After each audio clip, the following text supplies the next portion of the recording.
we have here is we have a symbol of the cross over the circle. We make it into an arrow, kind of like a hurtful, weapon look, but it's basically a cross on top of a circle, the opposite of Venus.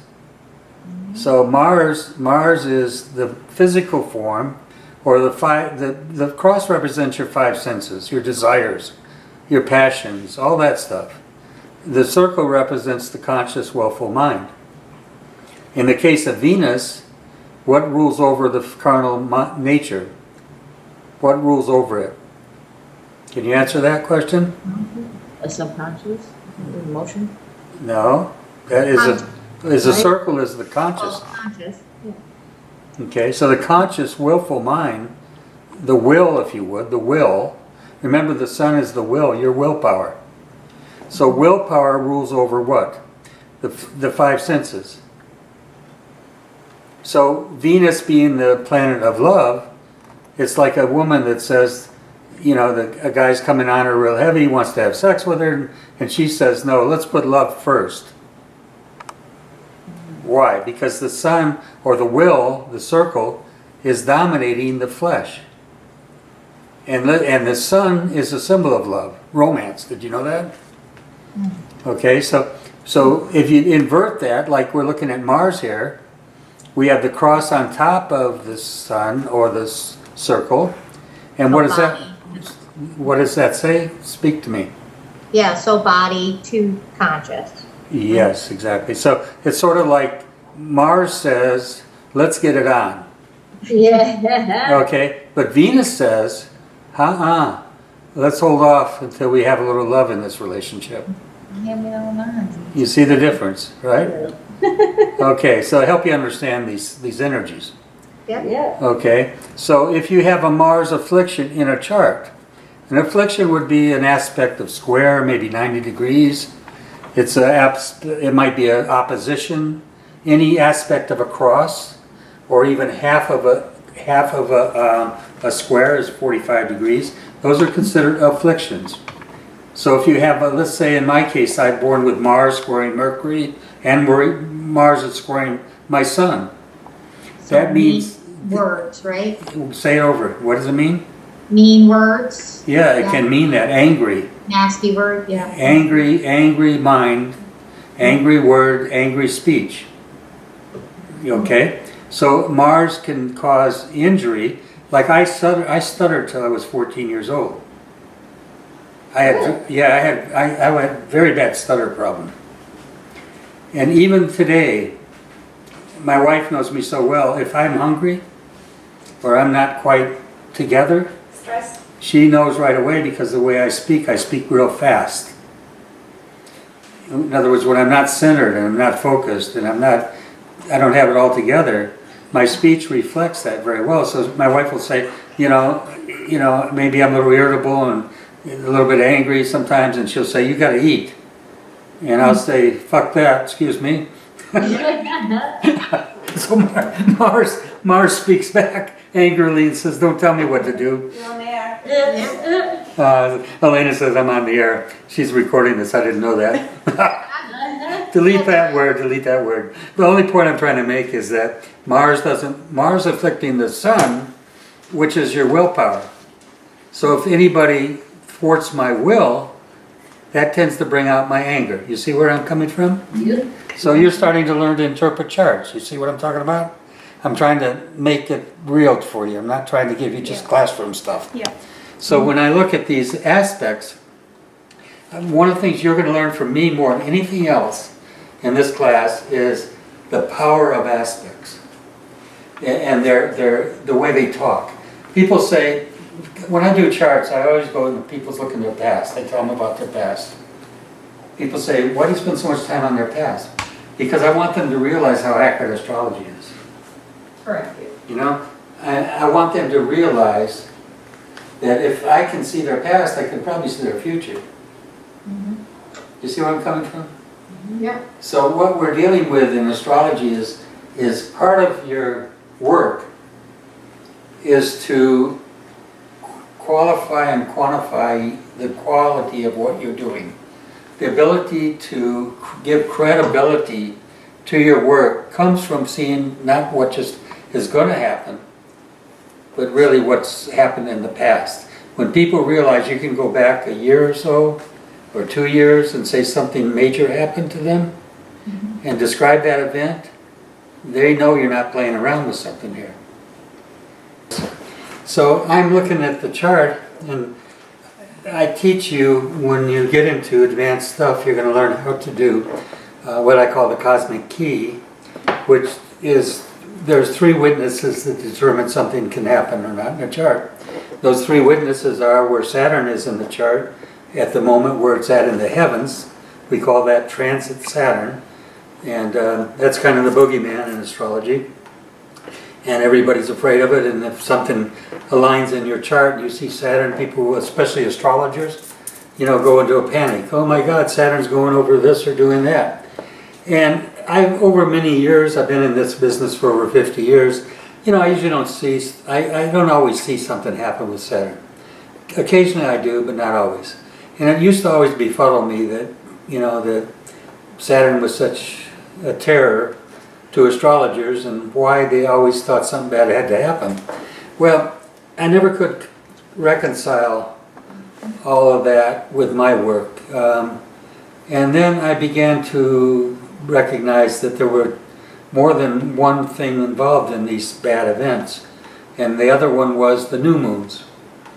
And that's scriptural. It's, let no man judge you, neither meat nor drink, nor the Sabbaths or the new moons, which are a shadow of things to come.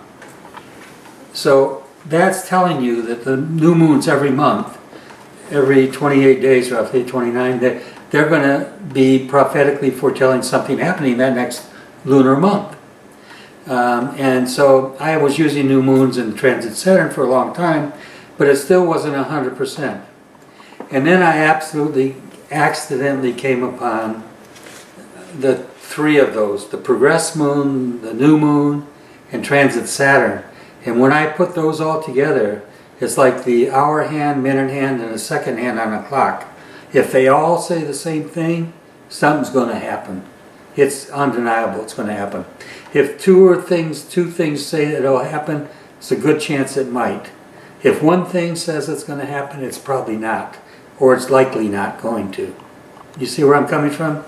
So there's a scripture, again, that I ascribe to that, which actually says, except there be 2 or 3 witnesses to establish something in law, it is not established. Now, that's scripture. And the laws that we're dealing with are the laws of heaven. And if there are 2 witnesses, it's pretty possible it's true. 3 witnesses, it's undeniably going to happen. So we did her chart. Which is not on that date yet. Yeah, it's not on the date now. So if we go to that date, and down here in this program, Can they see that wrong? can you see this whole chart? No, you can't see it. Quizlet. Oh, I'm still on Quizlets. Okay, let me go back to make this visible to you. Let's see, how do I get back to here? Okay. There, okay, you can see me now, right? Yep. Okay. All right, now what we're going to do is we're going to go to share screen. I'm going to share this chart. Okay, you see the chart now, right? Yeah. Yep. Okay, all right.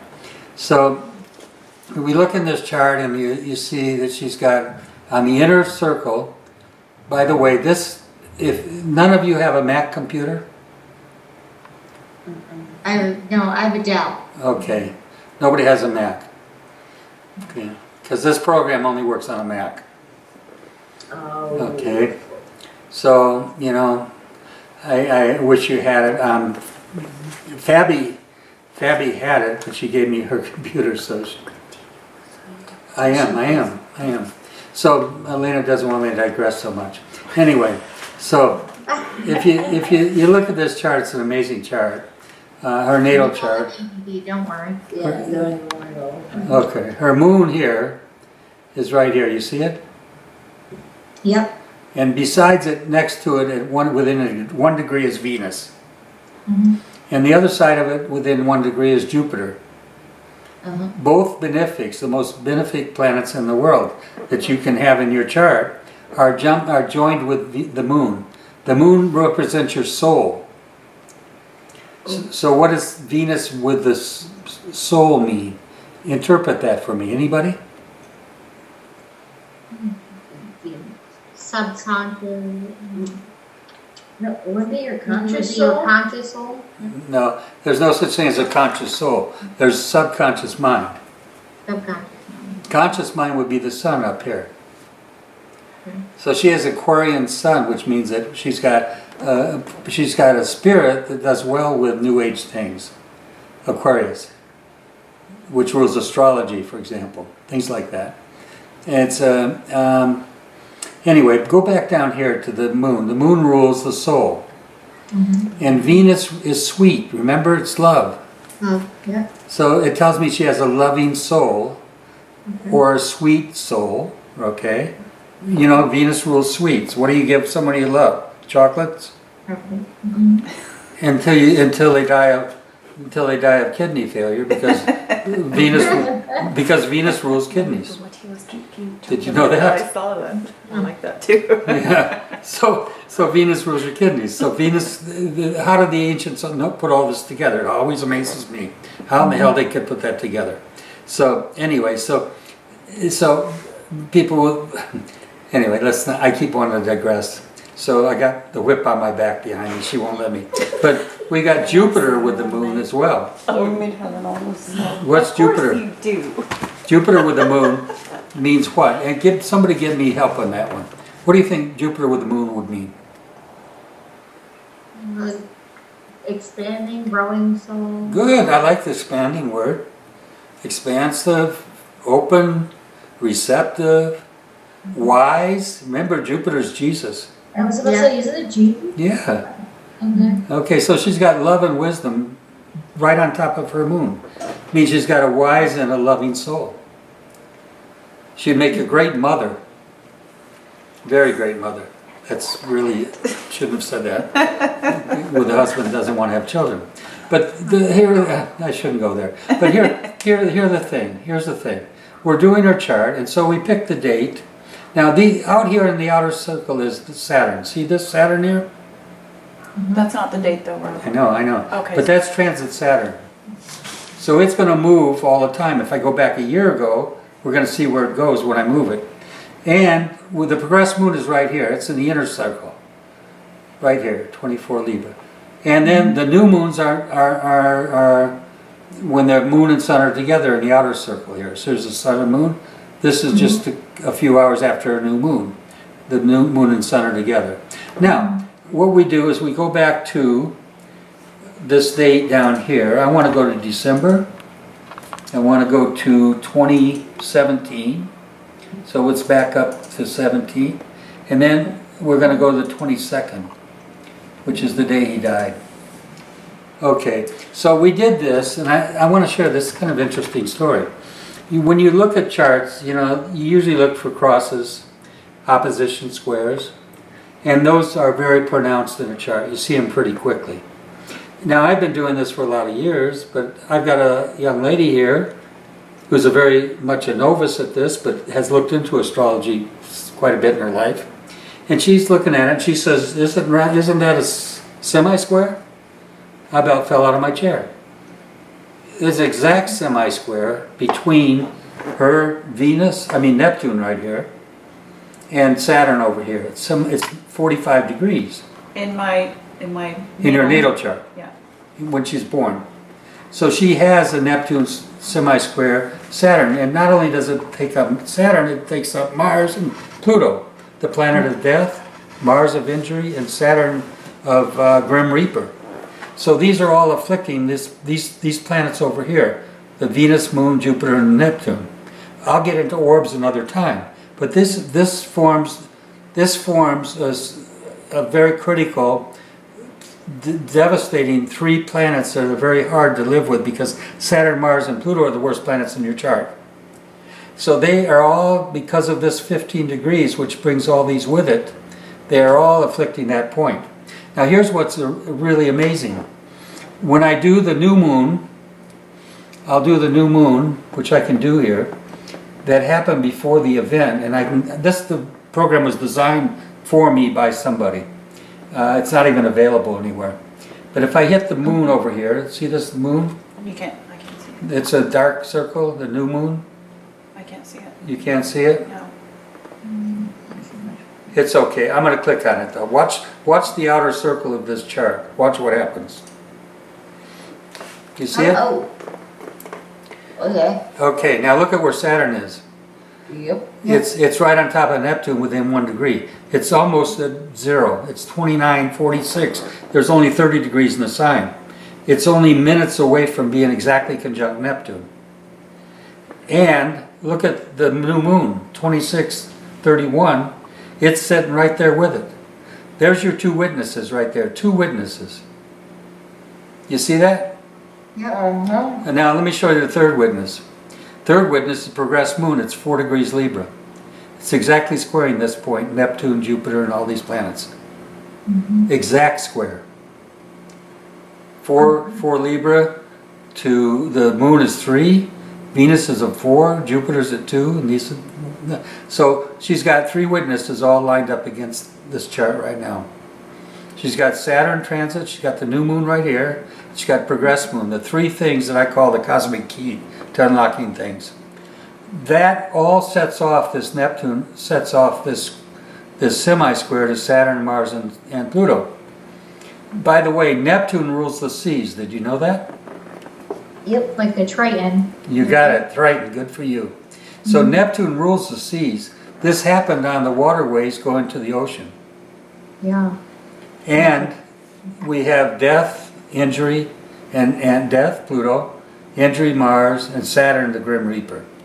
You know, and a blow to the head, Saturn rules those kinds of things. Did you know that?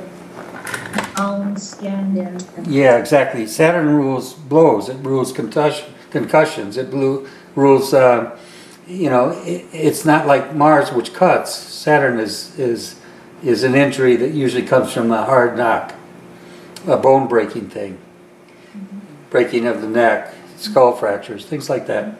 So all that's because, remember, Saturn rules your skeletal frame, your teeth, your bones. Now, this is something, if Amy hadn't spotted that, I was in a kind of in a rush thing and not paying attention. She said, it freaked me out because she, isn't that a semi-square? I thought, my God, this girl, she's something else. Because nobody generally won't see those aspects. 45 degrees takes a little bit of computation to look at it. And she has a mind for this, you know. So this, I just wanted to share with you. I mean, I have a book out, you know, The Cosmic Key to Astrological Prediction. It's on Amazon, you can get it. That book, here it is right here. This book is this book, can you all see this? Okay, and it's available on Amazon, but Can you show the book in the camera, please? I did. Just I did did that. not see Oh, you, okay, I'm sorry. Okay, in this book, I prove how accurate this is. And how do I prove it? The best way to prove it is death. Because death is very, very recorded, especially amongst celebrities and famous or infamous people. For example, Osama bin Laden. His death was predictable. Okay? The FBI and every agency in the world would have liked to know when he's going to die. I should have presented this to them. Okay? Okay. How about this one? This is Anna Nicole Smith. Do you remember her? Yep. That's her death, and it shows the astrological way it was predicted. Okay? So that was a very predictable event. Okay. And I do that with Robin Williams, for example. Oh, yeah, that was so funny. Okay? Very predictable. If he had a good astrologer, and nobody knows what I'm teaching you, there's not any astrologer out there that can do this, unless they've learned it from me, quite frankly, and I don't mean that egotistically, but what I'm trying to share with you is I'm teaching you something people would knock my doors down if they understood it was there. And they don't know. Okay? Very few people. The only people who know how to use this technique are my students. And if you doubt it works, go read the reviews by some of them by my students who have been using this technique in Amazon. They'll tell you how accurate it is. It's scary accurate. So there's a lot more here. Do you remember? Find another one here. How about her, Joan Rivers? Remember her? Joan Rivers? Yeah. Oh, yeah. Very predictable. If I'd been an astrologer, she'd never gone to that doctor that day. Okay? Here she is, Joan Rivers. So, the point I'm getting at is, you say, well, what's the value of this? How about this? You remember this guy? This happened in Massachusetts. And we're dealing with, you remember Hernandez, the guy that killed himself in jail? Yeah. The football player. Yeah, football player, right? Yep. Okay, very predictable. Yeah. Okay, the reason I made this book was to show people how accurate this is. Now, let me tell you why it's when I say accurate. We're talking about Saturn getting to a point where it can cause this kind of energy. Fortunately, quite frankly, she's fortunate it wasn't her, that the whole boat didn't get in trouble. It could have been a lot more personal. It was personal to her, it was her moon, and her soul was affected deeply by this. Okay, so even though it didn't affect her physically, it affected her deeply emotionally. And the point I'm getting at is that what's the value of all this? How does it help to predict somebody's death? Do I do it? No. Do I predict people are going to die? If somebody comes to me and says, give me my death date, I won't. I predicted my death for December 22nd, believe it or not, and I only told 2 of my students, and they knew about it. One was Fabi. I told her when she was visiting out here, I whispered in her ear, I says, God forbid, do not tell my wife, but I'll be leaving on December 22nd. And I ended up having my open heart surgery, and I'm sure my heart stopped during that time. But the point being that, you know, why do you want to know? I am an astrologer. I knew it was coming in August before it ever happened. What's the value of this? So that's the question I'm asking. I did Karen's chart up in Newfoundland, who you'll eventually meet. She's a wonderful, wonderful woman. She's a great astrologer. She's been studying with me for 2 or 3 years now. But she had a client that came to her she gave blood for some medical test at a clinic. And when she was there, the woman found out she was an astrologer. She said, will you do my chart? And Karen said, of course. Did I tell you the story or not? No. Okay, so she did. So when it came time to get her chart done, she said to Karen, you know what, my daughter's 16-year-old daughter's having a lot of problems. I'd much rather you do her chart than mine. Will you do her chart? So Karen did. And she called me and asked me to look at the chart. And I saw the cosmic key was lined up in the chart, and I said to her, you know, this girl's going to try to kill herself this month. And she's going to use drugs. And Karen said back to me, Ron, are you crazy? You think I'm supposed to tell the mother that?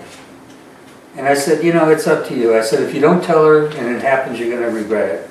If you do tell her and she gets angry at you, you're going to have to deal with it. Now, that's what I see, and that's what I'm predicting.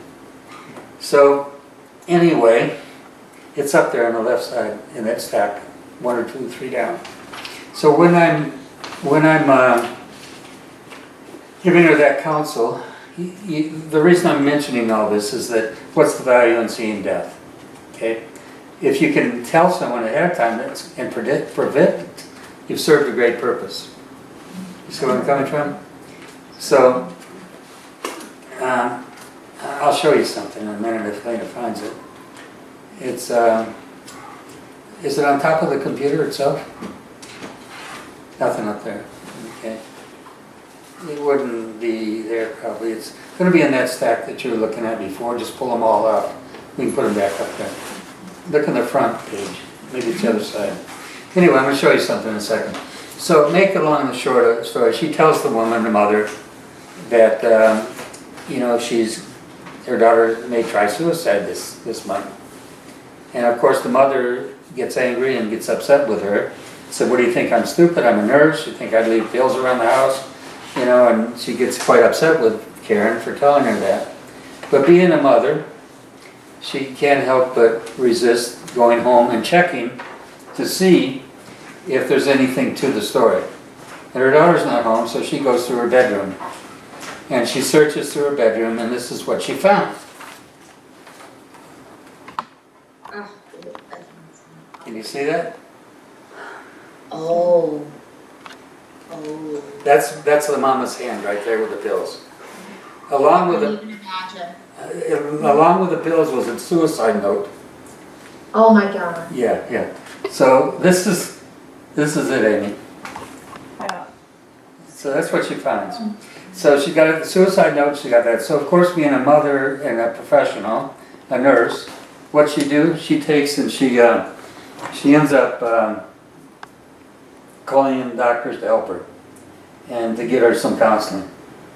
So I kept looking at her chart, the daughter's chart, after they intervened, and I said to Karen, "This is not over." I said, "This next month she's going to try something else, but it'll be more violent." And sure enough, she did. She slashed her arms up real bad, but she didn't die. The point being, they were able to intercede and save her. The message in all this is not that I predicted this, it's that the tools that you have at hand can save lives, in my opinion. It's not about predicting somebody's going to die and saying, well, it's indelibly marked here, you're going to die, we can't do anything about it, it's your fate. I don't believe in that, okay? Now in my case, I was lucky the doctor saved my life. They intervened. And I can explain why, because Jupiter was shining down a great light on top of this. And Jupiter's the physician, remember that? What was Christ called? The great physician. So you're dealing with Jesus' energy in my chart, even though I had all these crosses set up, which should have killed me. So anyway, okay. So when I see this cross set up, or I see these energies, do you remember the story with Fabi's mother? Yes. I predicted she would... You have a heart attack? Yeah, I said, if you don't get her to a doctor tonight, she'll be dead tomorrow. She rushed her to the hospital. She had the heart attack in the waiting room. Yep. So that's the value of astrology, okay? It can prevent death. It can prevent danger in situations in people's lives that are facing something that they have no way to deal with otherwise. This was the aspects in the mother's chart, and you won't understand any of this at this point, but as you work with me and study astrology, you begin to understand it. Can you all see that? Yeah, kind of. I Kind can of. put it on the video. Okay. So I drew that for the astrology students to see how it could be predicted, okay? So I'm not, this is a kind of a morbid subject to deal with, but I just want you to realize what you're dealing with. You have something that can help, it can prevent. You know, if you're getting in your car and you're heading out of town, and I know a bridge is out on that road you're going to take, wouldn't I tell you about it? Of course. Okay. So, exactly. So there's a scripture that says, the heavens declare the glory of God, and the firmament showeth his handiwork. Night unto night showeth knowledge, and day unto day uttereth speech. And there is no speech nor language where their voice is not heard. And listen to the next scripture part. And moreover by them is thy servant warned, and in keeping them is their great reward. What does it say? They're talking about planets. The original translation was the planets declare the glory of God, and the heavens showeth his handiwork. Night unto night showeth knowledge, day unto day uttereth speech. And there's no speech nor language where their voice is not heard. Moreover, in keeping them is their great reward. In keeping what? Their positions, knowing where they're at. And then it says, moreover, by them is thy servant warned, and keeping them is their great reward. And I forgot the next verse. Anyway, so you got the message. That's what happened. No, I was. Okay, so I'm very scriptural, you know that. If they understood how much astrology is in the Bible, it would shake their boots. The church would never want you to know that. So, Okay, how about this one in the Bible? The stars in their courses fought against Sisera. And he lost the battle. Who was Sisera? He was a captain in an army. How can the stars fight against him if they have no influence? How about this? How about Genesis? The first book of the Bible, first verse of the Bible almost. He created the sun, the moon, the stars for signs and for seasons. Not for seasons only.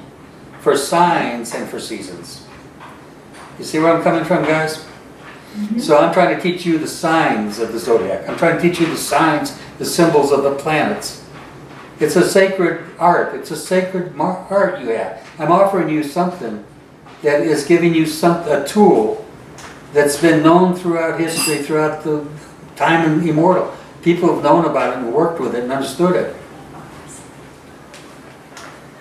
Wow, there's a scripture that says, the stars bowed down in obeisance to him. You know who that was? Joseph in the Bible, in the Old Testament.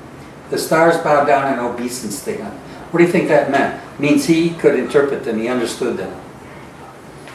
People say, what do you see in these charts? How do you read this in a chart? You know how I see it? The chart talks to me. Huh? Yeah, it does. It talks to me. You know, and that's when we get to the point where you're doing this for a while, you're going to find the same thing happens to you. Karen's been with me for about 3 years, I think. I'm not sure how many years. I've been a lot.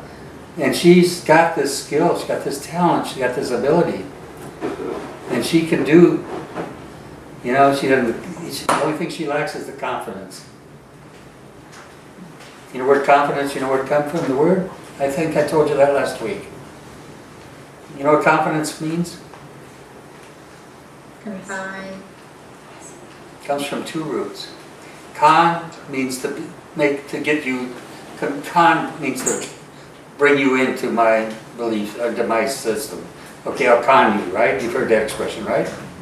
Fides is the middle part of that word. That's from the ancient god called Fides, which was the god of fidelity or faith. So it means to be in harmony or to have one with your own faith in yourself. Confidence. Confidence. If you lack confidence, you don't succeed much in life. You understand that? Yep. Okay. And what gives you confidence? Think about it. Basically, your faith. If your faith in good, nothing can ever disturb you. Because you know it's all working together for your highest good. So you know all things are working together for good for them that love God. Once you get to that place in your life, you don't worry too much, do you? Hmm?